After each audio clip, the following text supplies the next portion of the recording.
As long as we've been doing this show in June of 2019, we have made an effort to feature local music guests each and every week on this show. And with the exception of last week, we have had one on the show every single week that we've been here.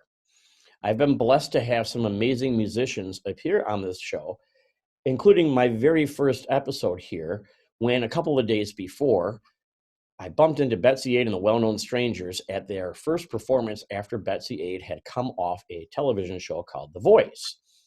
And they came onto the show, they played a ton of fantastic music, they gave of themselves, and we together that day launched what ended up becoming our first Songs of Freedom Music Festival, which is a music festival that we plan on doing every single year to help the victims of human trafficking. We have it scheduled for this year on August 15th. Whether or not we're going to be able to do that or not remains to be seen, as not only do we remain in a state of lockdown that will probably not last until then, but will last possibly into the early summer, but we also have to be mindful of the economic impact on the local businesses that we normally count on to help sponsor this great event. So while we're not sure whether or not that event is going to occur, we are going to continue in our combined commitment toward ending human trafficking, which has been a cause that this particular group and I have had in common.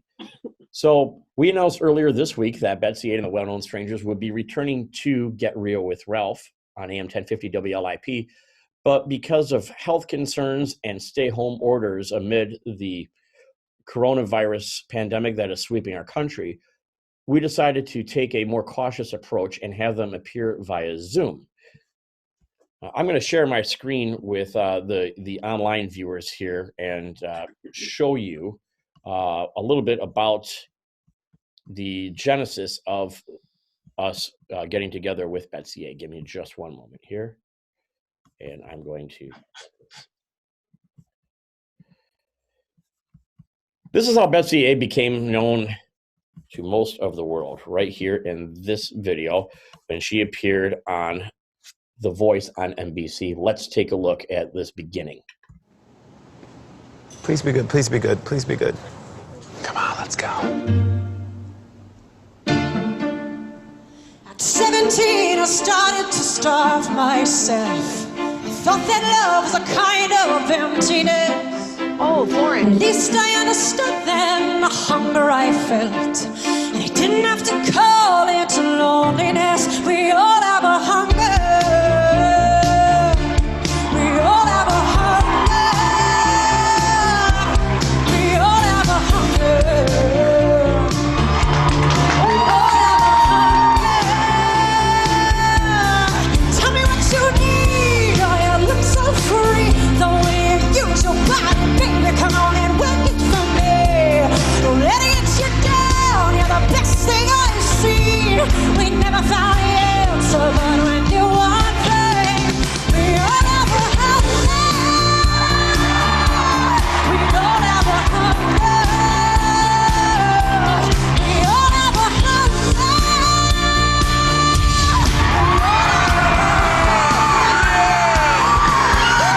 And it's Friday night and it's kicking in. I came to rest, they're gonna crucify me. Oh, but you thought but it never happened for you. You make a fool of death with your beauty, and for a moment I forget to worry.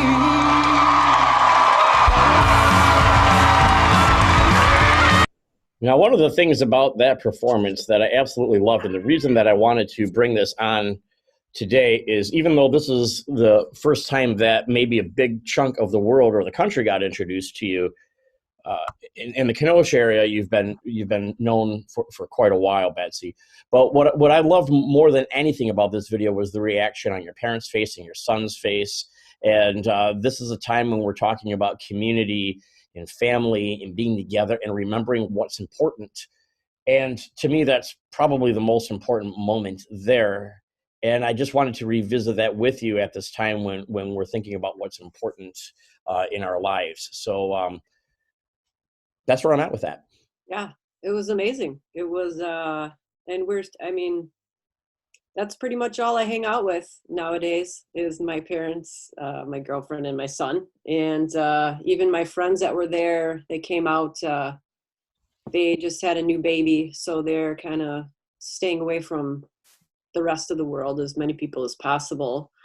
Um, but it is important. It is, it's what it's all about. It's the reason why, big reason why I went out there is to make our lives a little better, get a little more notoriety. And I was really happy that they were able to be there for the moment. And it all came down, all the preparation came down to that 1 second of a chair turn where it made it all worth it. And you have your family and friends that ride along with you through thick and thin. And it was a magical moment. So It certainly was a magical moment for you and your family, and it's one that I'm sure the people in your family even appreciate even more now that you're not able to go out and perform, which is what your passion is, but you always have that passion for family, and you got to experience that together.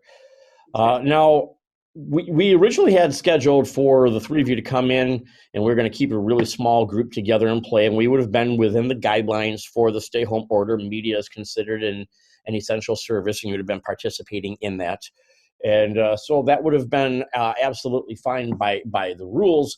But then we started taking a look at just making sure that all of us are making wiser health choices, personal health choices as well. And I think that's important. Joe, what do you find about your routine that you're doing purposely or specifically to help survive this? I'm curious, you and Cameron and Betsy, but I figured I'd start with you, seeing as how Betsy got the big grand entrance. Well, this isolation, you're talking music, it gives a great opportunity to do some soul searching and put it to music. I've actually sent Betsy a couple like tidbits of songs that I'm working on. I know she's worked on some songs. So we talk a lot about, in the past and other interviews, we talk about how much music plays just an important role in getting our feelings out for ourselves, not even for others, just ourselves, and then putting it to recording for others. So the isolation actually gives me a lot of time to work on becoming a better guitarist and writing some music. That's pretty cool. So you have some songs that you put together already? Yeah, I've sent Betsy a couple recordings that I put down. I have some other things that I'm working on, as I know everyone in the band is probably doing the same thing. Sure. I mean, you're just reflecting on your life. You're thinking about where we are right now. It's a huge opportunity if we take it as that. Right. Cameron, how are you leveraging the opportunity? I'm leveraging it pretty well. I mean, I've been also working on a lot of music projects myself, virtually now, and also with school, because I'm in my last semester for my bachelor's, and this has been a interesting test of our abilities to adapt to a changed kind of lifestyle, because we've been kind of doing everything, our day-to-day lives, differently, but staying positive is like a big part of that. And so I've been doing a lot of homework. I've been having a lot more free time, and I requested my absentee ballot. A lot of different things going on, but good different things that I've been doing. Now, what are you pursuing your degree in? Music performance for the cello, and a certificate as well, a design and fabrication certificate. Are you going to fabricate and design cellos? Hopefully. Wow, that's very cool. And Betsy, back to you. You've got to just be going out of your mind, because I know that your life's blood is performing. How are you staying sane during this? Well, I'm trying to move a lot. We're finally kind of getting in a routine. Talon is 11. He's in 6th grade. The teachers have been great with trying to keep contact with their students. So, we get up, we cook. We kind of lounge around for a little bit, and then we get going. Exercise, we do some sort of learning. We're reading a book together, and we cook again, and watch a little more TV and go to sleep. We try to do some virtual hangouts, just like this kind of situation, with some of our friends. And that's pretty much it. But I've been doing some stuff that I've wanted to around the house, and cooking is a busy work kind of situation. So that's kind of what I've been doing. But I have been writing as well, working on some songs that Joe sent me. I actually wrote a song a while ago that I'm kind of, cutting the fat off of. I posted that one a little bit. I'm learning a few new covers, which people seem to enjoy. I But think covers are an important part of any good group's repertoire and their lifeblood. And I think not enough, either too much emphasis is placed on them because a band is a cover band, which that's just what they're trying to do. But I think when you start going off on your own, doing your originals, you almost de-emphasize it to the point that there's some stuff you're passionate about that you almost forget to cover. So some of the greatest songs I've ever heard were covers. Yeah. And then, you could play around with the arrangement, and you don't have to always play it the way that it was written, which is, kind of cool. But you go all the way back to New York. New York didn't belong to Frank Sinatra. Oh, really? And my favorite cover, A Little Help from My Friends, belonged to the Beatles, but Joe Cocker owned that song once he did it. He made that famous. He made it famous. He did it in such a different way.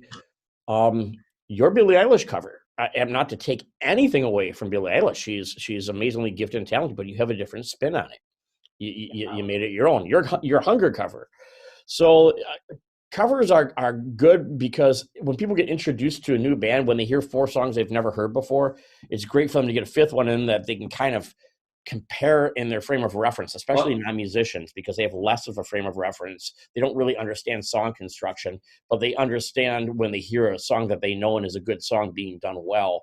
And I think that it can help draw people in that wouldn't have been friends to begin with. So I really applaud you for keeping covers in, because I think that it's you have to put ego aside almost as a musician in order to keep covers in when you start to become really good at what you do, which is songwriting, and you guys are fantastic at that. Well, thank you. So do you want to you want to give us a reveal of what those covers are? The covers that we do? That you're working on, the new ones that you're working on.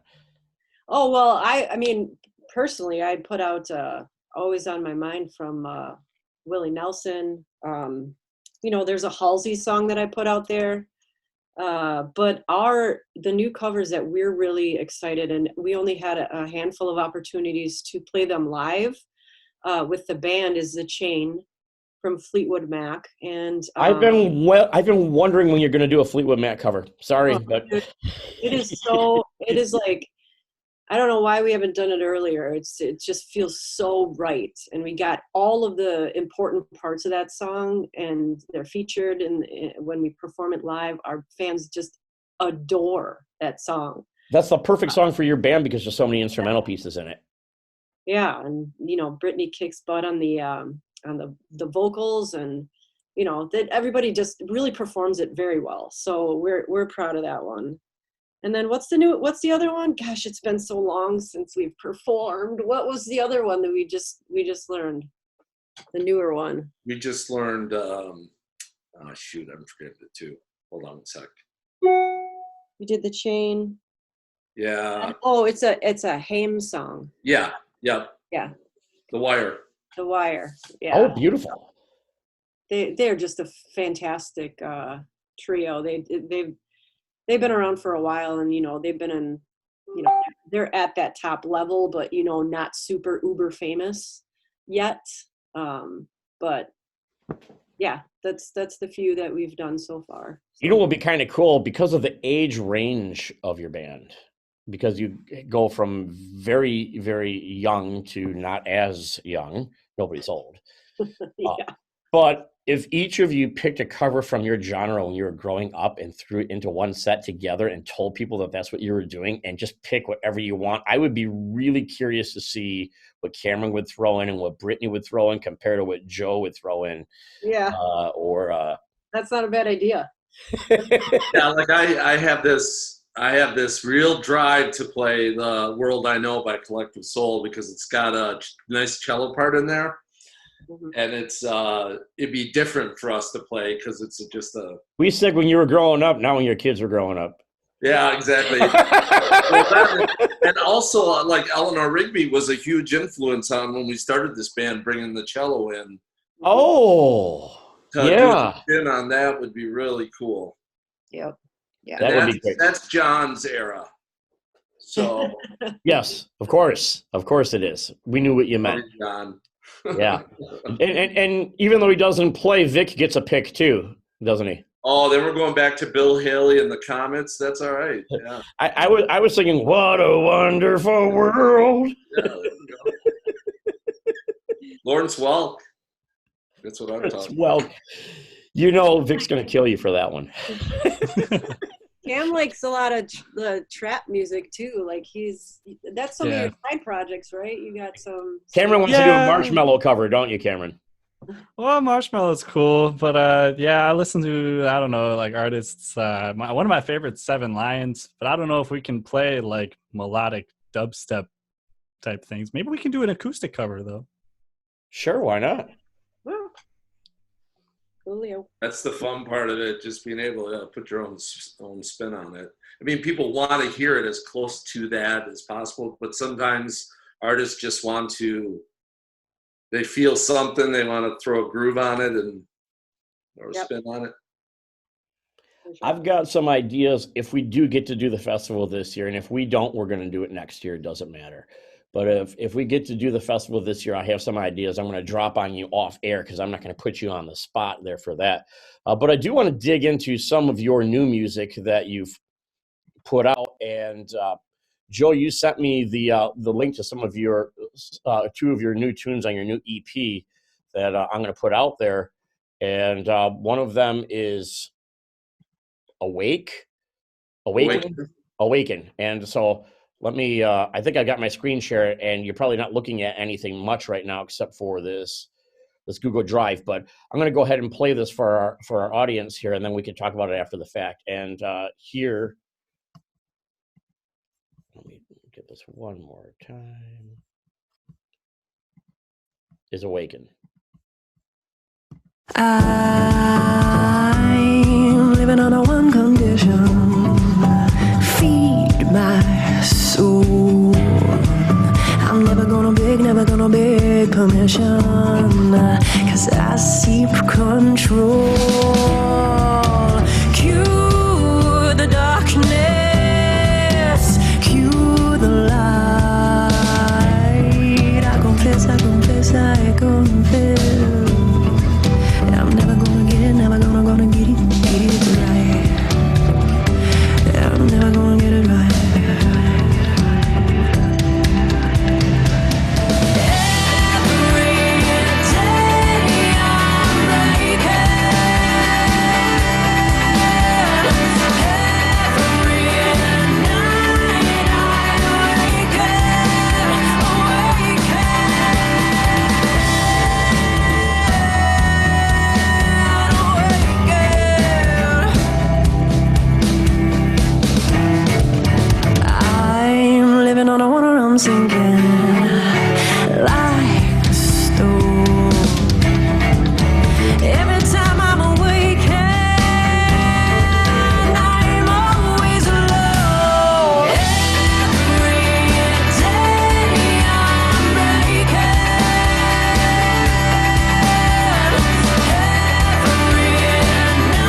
Beautiful song. Vic sent that to me, I think right after you recorded it, or right after you got done mixing it. When was that? Maybe was that late fall or winter? Oh, end of the year last year. End of the year. And I thought to myself when I heard that is probably the most radio friendly song that you guys have put out yet. And you've done a lot of stuff, but that one there needs to get in the right sets of hands. I don't know if you've gotten any radio play from it yet, but you can play that on 2 different categories of radio stations, and it would get plenty of play if it got in the right hands and people just started giving it some rotations, for sure. Thank you. That's a great compliment. We love that one. You should have seen us when we first actually performed it at practice, because you get into the studio and we have this song and you play and you record it and it turns out to be a whole different animal, not what you went in the studio with. And so of course you have to start practicing it, and we nailed it after, I don't know, we practiced it for a couple days or a couple weeks, or we had a few practices, and then we finally nailed it, and it just felt really good. It felt amazing. Yeah, Cam brought that one up. He had that riff. That's how some of these songs start, are just riffs. And we were up north, and once a year we try to go up north and just rent a house and hang out together for an entire weekend. And Cam brought that one out, and we all started to throw thoughts and ideas. But that initial idea and melody and everything that Cam came up with, that riff, stayed true, and it was exciting for all of us. Yeah. I'm very curious to hear about this up north trip. I think that's such an important thing. I mean that not in a funny way. No, it's great. It must take a big commitment for all of you to leave your significant others and your families and go spend that kind of time together. But I imagine it's probably very valuable and very important to the creative process. Yeah, it is a great time. It's just a weekend away. We go up there in mind with like 4 or 5 songs or ideas that we want to work on. But every time we end up going up there, we end up spinning off a few other ones as well. And it's just a great time to bond. This last time was great because Cam was still relatively new. So it was his first time up there with us. We all bring food. We decide who's making breakfast one day and who's doing dinner and lunch, etc. But it's an awesome time. Who makes the best breakfast out of the band? Everybody brings their own talents as far as cooking, I think. We all. That's why I started with one meal, because I figured that everybody's got a different meal that they specialize in. So I'll say this, don't be shy, Joe. Tell us who makes the best breakfast. Well, I just know Vic puts his all into everything that he does. So when whatever meal he has to prepare, he ends up going overboard and undercooked. Yeah. There was one meal he made that Joe he got a chicken breast, or what was it? Well, he made breaded chicken breasts, almost like, I don't know if it was chicken parmesan, but it was breaded chicken breasts, and they were stuffed with stuff too. I remember. Flattened. No, this is a couple of years ago. Yeah, this is before you, but this was everybody. I think 99% of them turned out perfectly cooked. I just grabbed one and I'm chewing it. I'm like, wow, I got a real chewy piece, and I'm just eating this thing away. And then I look at it and it's raw. Still clucking. That one that was laying on the side of the pan, didn't really fit in the middle of it. It didn't get up and fly away or anything, did it? No, and the next day I could tell something wasn't quite right. So, and who's the master of the grill out of all of you? There's got to be somebody who's better on the grill than everybody else.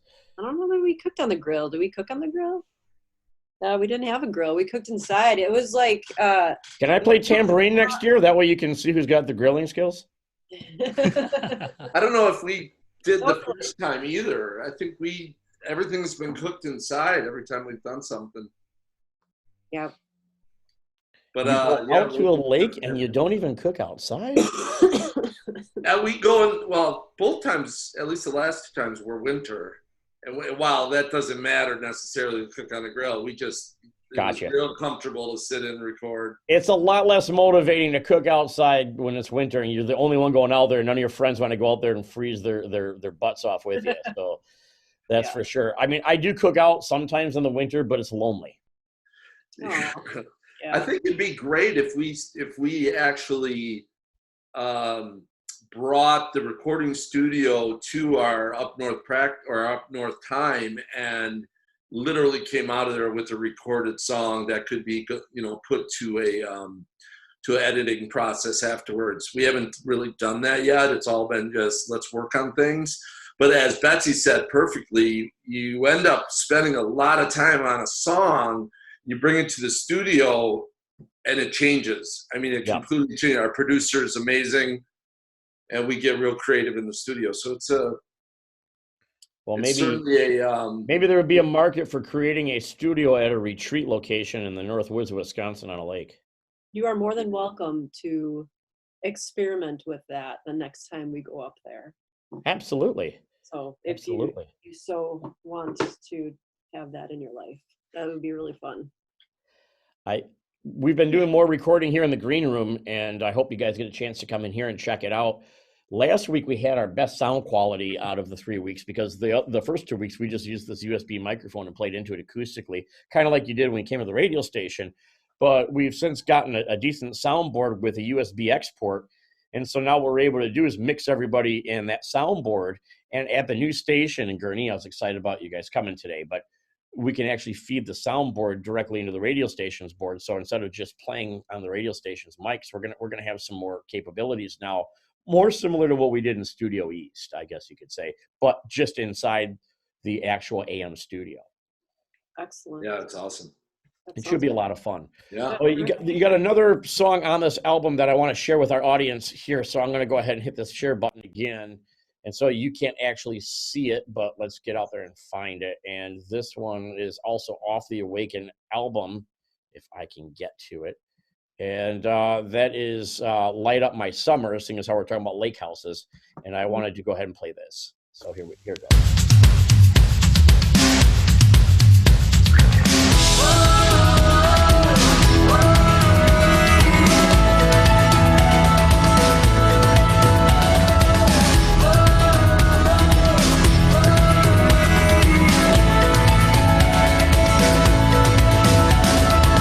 Out of my mind in the middle of the night, I'd write to you.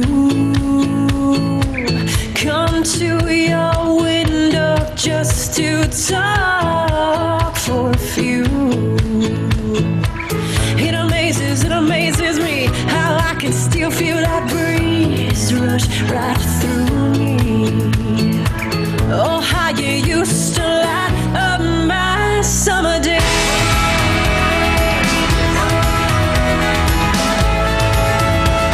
Light up my summer day.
Were we supposed to be quiet during that part?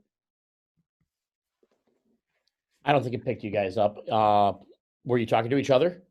No, I was singing along. Oh, I didn't hear it at all. I'm going to give a 3 count and we're going to come back from a break. Do you need to take a break? No. Okay. Good. All right. Back on in 3. And we're back on Get Real with Ralph with Betsy, Aid, and the Well-Known Strangers. And we just got done hearing before we went into the break their song off of their new EP Pathway. The song is Light Up My Summer. That's a really upbeat song, and I think we needed some upbeat music today, so I really wanted to get that out there. Which one of you came up with that one, or is that one of your joint? What is that one of your joint efforts where somebody plays a riff and you just kind of put it together? Yeah, I think that was actually when we were talking about the getaway, the last getaway where Cameron came and he was kind of new to the band. That was something I was playing with on the ukulele, and one song that started from absolutely nothing. One day when we were up there, I, presented it to the band, and it turned into that. So that was something a beautiful thing that came out of, going away with each other, and, that came out of nowhere. So, Betsy, it definitely had your signature on it. Yeah, there's a certain. I'll bet if we got together and I did a little bit of homework, and I've done this with a couple of other artists that I've had on now that have released albums, I could probably break down which ones are ones that you were the genesis of those songs and put them on a list, and you'd be surprised how accurate I was. oh, really? Oh, I'd like to see that. That's pretty cool. Yeah, it's a Hey, cool thing, man. but it's got this like Betsy-esque lighthearted excitement about it that Cool. like I can tell which ones Joe has some deeper songs, I think, sometimes. Yeah, super darker. Yeah, Joe's definitely here. It's a good combination, definitely, to have those different flavors in there. But that definitely has your flair. It's Well, that really, we appreciate that, because that speaks to how hard you're listening, and we really appreciate serious listeners, not just fans of.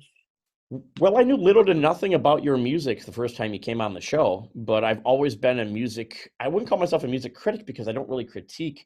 I'm more of a music enthusiast, I guess you could say. But there's something very cool about listening to the music of people you know personally. Yeah. You can identify with the song a little bit faster, or identify with music faster. And it's this might be odd or different, but my children, who I drive to school or was driving to school every morning, can probably name 10 different artists that have appeared on our show, because I get into a groove with music with people that are on the show, and I'll play it a lot. That's And great. they'll know now, they'll hear a certain music and they'll know which artist it is. So it's a cool thing. And what I really stumbled upon, and I always knew we had good music here in southeastern Wisconsin, but I didn't realize how good of music we have and how many talented artists that we have here in this area. It really is. And I feel like one of you is going to pop nationally. And when you do, I don't know if they're going to call it the Kenosha Sound, or I don't know what it's going to be called, but this area has it's fertile ground that if one artist pops, I think a bunch of others will. This is what has always happened in the music industry, is an area will get hot for producing good artists. And it's only a matter of time before one of you does. And it doesn't really matter which one. When one pops, I think a bunch of others will follow suit, because the industry executives they're lazy. Once they find a town, they'll just keep going back to that town and they'll find out who's there, but you have to get them there first. Yeah. And there's a ton of talent here. And once they start showing up and listening, there's a bunch of you that are really going to get some, not that you don't already have some national notoriety, but I mean superstar status, like what happened with Seattle in the 90s, or what happened with Memphis during Jerry Lee Lewis and Elvis Presley. If you think about it, it always happens. These groups kind of travel in packs. They play together. They come up with good music. One of them gets discovered, and they all get discovered. And it's not even necessarily the same genre, but by any stretch of the imagination. That would be cool. What do you think of that? What do you think of that theory? What's that? I said, what do you think of the theory? I think I would love to see that happen. I mean, there's so many hardworking musicians around here. Kenosha, Racine area. I mean, Joe and I have been in the business for 20 some years, and so we've met a ton of people, and they are just on the grind. They got Yes, good hearts. They donate their time a lot. I think that there's a growing amount of people that are valuing themselves enough to get paid for it, which we're trying to do that a little more. Where you can't sustain yourself as a musician, especially in a place where you don't really have access to a lot of people who could put you on the national stage. You just correct. have to you just have to put yourself out there as much as possible. But I think that's something that is working in our benefit since I've come back from LA is, people are willing to pay a little more. And I every the only there's one thing that I go for when we play a new venue or a new festival or whatever is to be asked back. And if we're asked back, then that we've done our job. And so I think that Absolutely. to keep that in mind. But yeah, there's a ton of musicians who deserve all of the fame. Um, you know, Certainly, certainly, and you're at the forefront of that. Your entire band is, and it's always exciting to hear you guys play, and it's even more exciting to see your successes. And from last year to this year, I know your amount of bookings went up exponentially. You were really flying high, and now this has got to feel a little bit like a kick in the gut to you, just like it does to a lot of artists out there. How is this affecting? How's this affecting you as a group from a commercial standpoint or from a monetary standpoint? Because you are all trying to play music for a living. yeah, it's absolutely devastating. It's terrible. I think, Joe works really closely with Vic, and unfortunately Vic couldn't be here today, but um, Vic is our tour manager, and we've had so many different things lined up. This was going to be a huge year for us, a huge spring and a huge summer. So I think, Joe, you can speak to all of that, what we're going to be missing out on. Yeah, I mean, I guess the biggest thing that we were looking forward to was a potential tour in Scotland for the Tyree Festival in July. There was a lot of work that JJ McCullough, who's huge in Racine, Kenosha, southeastern Wisconsin, as well as overseas. He's traveled a lot with the Red Hot Chili Pipers, and he did a lot of work with Vic on getting us into the Tyree Festival in Scotland, and we were ready to put out a GoFundMe type campaign and try to raise some extra funds for that. But Scary Board was the other band he was working with. Scary Board was really a driver behind that. I know they were instrumental in creating that festival, and we were able to play with them on stage at McCullough's Pub in Racine, and we all took a liking to each other, and it just opened up some doors. So it's like Betsy said, we had a huge year planned, including 4 EPs this year, which I hope we can at least do 3, and then a tour of Scotland, as well as a lot of other shows that we had lined up, just a bunch of really cool things, as well as house concerts. And I think you're going to see a massive, I would imagine a massive wave of people just wanting to get out and hear music once all this ends. So it should ramp up pretty quick, and we want to make sure we're ready for that. I believe that. I believe there's going to be a huge opportunity when this crisis comes to an end, and it depends on how quickly it ends, of course. But I've been telling my clients in the real estate business, and I've even mentioned here on the air that we had such a strong economy when this happened. Thank goodness, because we have some solid fundamentals to come back on. But it's like this artificial shutdown that has happened because of this medical problem, and it is a real pandemic. It's a real medical problem. is almost as if the government, because it's had to, because of the pandemic, is pulling down on the economy like it's pulling down on a rubber band or pulling back on a bow. Mhm. And now the question is, are we going to be able to release that rubber band before it breaks? And if we are, we're going to be in really good shape. But if on the medical end, we find ourselves having to pull down in order to stop the loss of human life to the point that that rubber band breaks, then we're going to be in a free fall. And I think that nobody really knows which of the two is going to happen. And we just have to, we all have to do our best, like we're doing right now, to cooperate with what's going on. Now, I question a lot of what's going on, but I'm questioning it while following it. And I think it's healthy for us to question what's going on and question our leaders, but not in the confrontational way that we've become accustomed to, but instead say, hey, do we really need to do this, or can we do that? And try and get the grown-ups who are supposed to be in charge of the room to start talking to each other that way as well, because if they don't, it's all of us that ends up paying the price. And that goes for every single leader in our country right now, on every single side of every single political spectrum. We have to stop thinking about this in any sort of political lens and start looking at this from the lens of, how can we all just get through this together stronger as a community, as a country, and as a world? And then everybody can go back to whatever it is that they wanted to do agenda-wise after the fact. But we have to get through this first.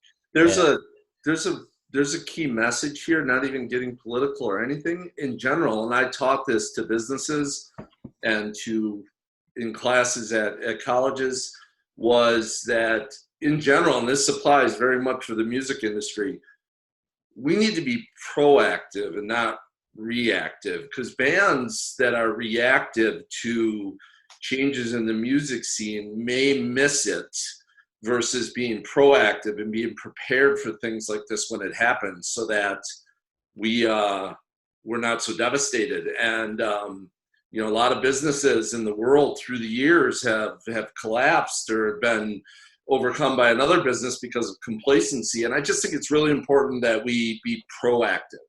And our band was looking to be very proactive this year and get out in front of our fans, get new music out in front, and just do all we could, versus sitting back and just waiting for opportunities.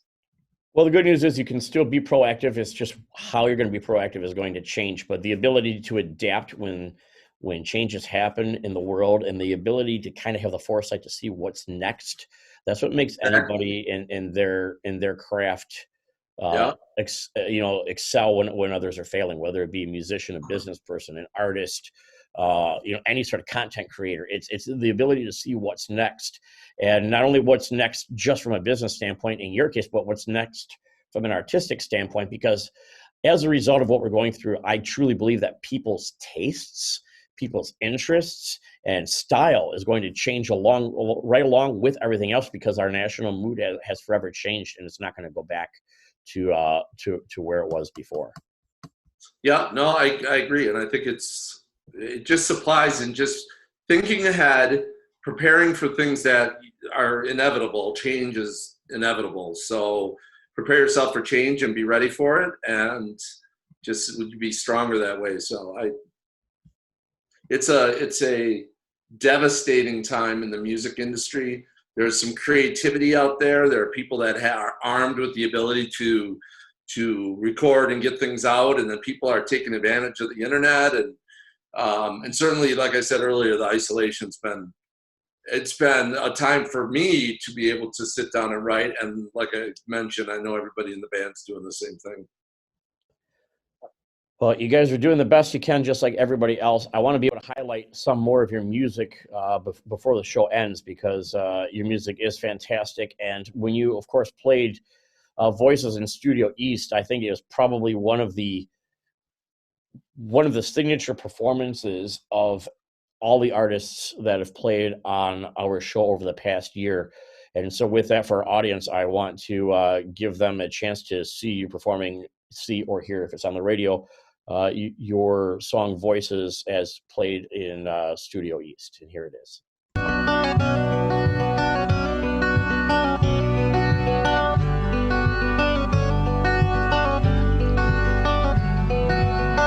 Beware my fellow defenders of decency. Take care of those knights who fight in the name of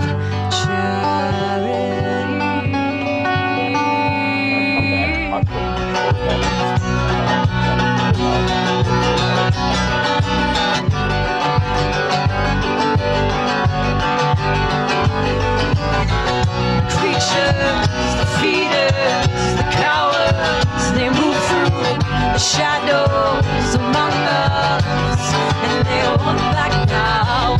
The killing, the raping, the selling, the back-breaking. We've got to unite it, send out a call, tear up the walls and rip through the streets, find those poor souls who never had a choice to speak. There are voices bouncing off the walls of padded rooms, wondering, is anyone out there?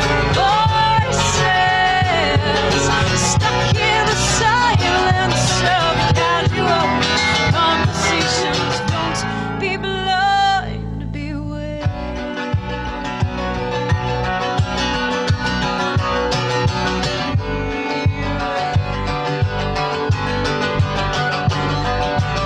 Somewhere far goes out looking for his baby girl.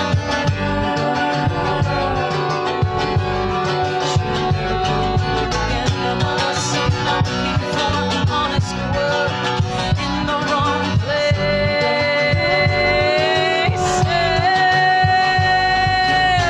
They have been pillaging our innocence through the ages. Tear up the walls and rip through the streets, find those poor souls who never had a choice to speak. There are voices bouncing off walls of padded rooms, wondering, is anyone out there? Voices stuck in the silence of casual conversations. Don't be blind.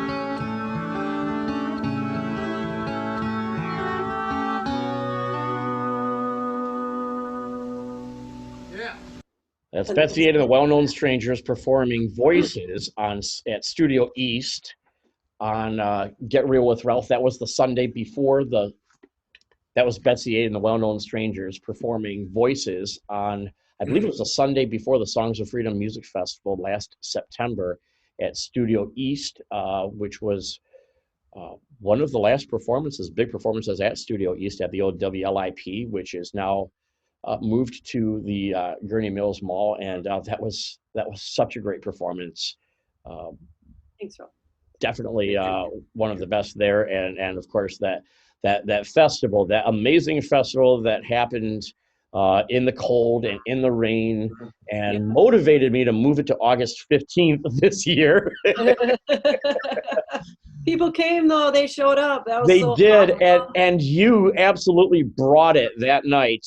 Your performance that night was so full of energy that I felt like it was a sold out Wrigley Field standing behind me from the front row, just by the energy that came from in front of me. And That's sweet. Thank you. that was a fun night, and It it was. was definitely interesting organizing for the first time something that big. And I plan on doing it again and again and again, and getting better at it. And We made some really cool knit caps. for that event. Yes. Oh, yeah. I want to know where you go through to get those caps, because they were like embroidered. Do you know who ordered those? Was They're so comfy. the president of MAM? Why is my mind failing me? Candy. Candy Eisenhower had Yeah. those done. Oh, Yes. really? Yes, for real. Good for her. That's that. I'll reach out to her to see where she got those. I think she has some extras left, or I may have some extras left. Let me take a look. But yeah, you came out wearing it. Yeah, we all were wearing the caps, right? I think everybody. Yes. Was, Yeah. Yeah. Yep. that was nice. That was a great event. We So- hope you do that every year for as One long. way or another, we're doing it again. If this year we have to scale it down, I still want to do it Okay. for sure. But I have some ideas going along with that we will have to definitely discuss. But I've got a brainstorm happening as to how we can cast more awareness on the subject of human trafficking. Of course, they're in high demand right now. Human trafficking is happening even more in some of these third world countries because our eyes off the ball everywhere because we're just trying to stay safe and stay healthy, which is obviously priority number one. As they say on an airplane, you have to put your mask on before assisting others. You can't help anybody if you're not here. Right. So, Yeah. we have to get through this, and we have to get through this stronger. But yeah, this is definitely something that I'm in for the long haul on, and I know that your band is as well.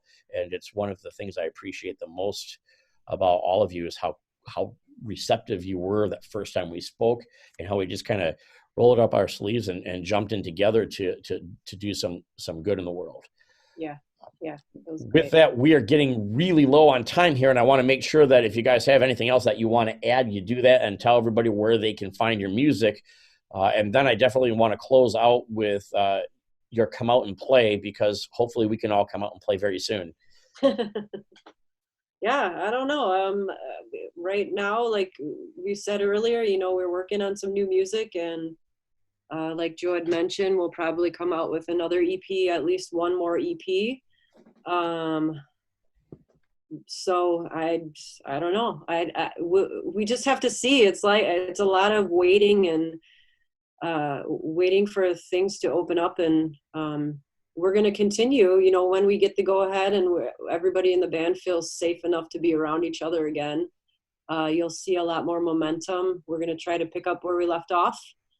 But know that there's a lot of underground work going on still, and we're meeting, virtually or, over the phone or whatever as much as we can, and we're not going away. So I don't know. That's we hope to see everybody very soon. We're missing everybody. Like, we are itching to play, honestly. Like, it's a huge outlet for us emotionally and physically and spiritually. So we are just as anxious, or we hope we are just as anxious to see our fans as our fans are to see us. So I'm sure they are. Your fans, as well as fans of music everywhere, you're itching to play, and I think the world is already itching to be played to again by those that they know and love, and especially your fans. Ladies and gentlemen, that's Betsy Aid and the Well-Known Strangers, including guitarist Joe Adamick and cellist Cameron. Hold on. fair. Were you there? Sorry, Cameron Fair. I was trying to get my next song rolling at the same time. So Cameron Fair, Betsy Aid, and Joe Adamick from Betsy Aid, the Well-Known Strangers. And with that, we are going to close out our show tonight with Betsy's rendition of Come Out and Play. And hopefully we are all able to come out and play sometime very soon. I'm Ralph Nudie. Thank you for tuning in to Get Real with Ralph. And good night. Yeah, thanks for having us. Thanks, Ralph. Thanks for being. Thanks for having us. Yeah, our pleasure. Sponsored by the Success Group at eXp Realty in Kenosha, Wisconsin. For all of your real estate needs. I'm going to do a Billie Eilish cover called Come Out and Play. All right, here it is, The Well-Known Strangers and Come Out and Play.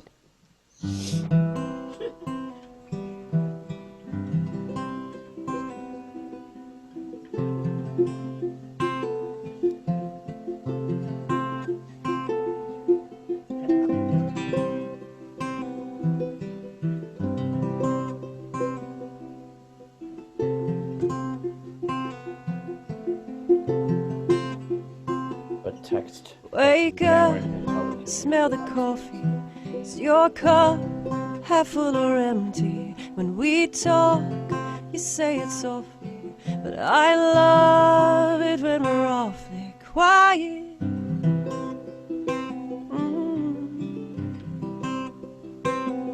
Quiet.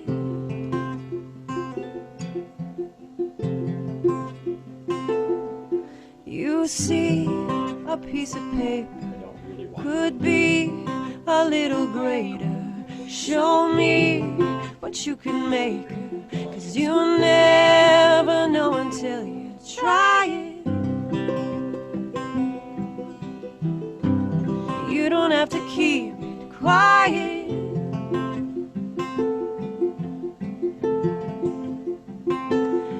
And I know it makes you nervous, but I promise you it's worth it. Show them everything you've kept inside. Don't hide.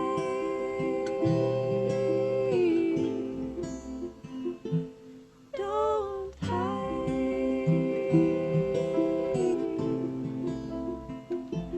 too shy to say, but I hope you stay.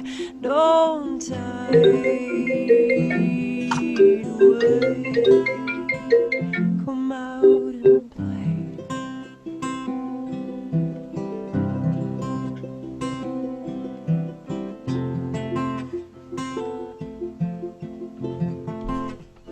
LOL, don't worry about that. Look out of your window, see snow, won't let it in though. Leave home, feel the wind blow, 'cause it's colder here inside and silent. You don't have to keep it quiet.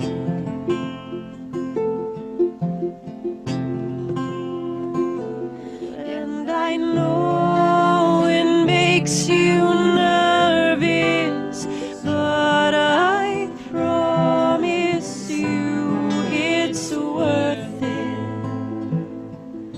Show them everything you've kept inside. Don't hide.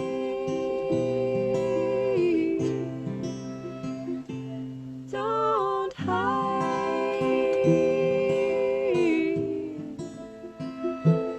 Too shy to say, but I hope you stay. Don't hide.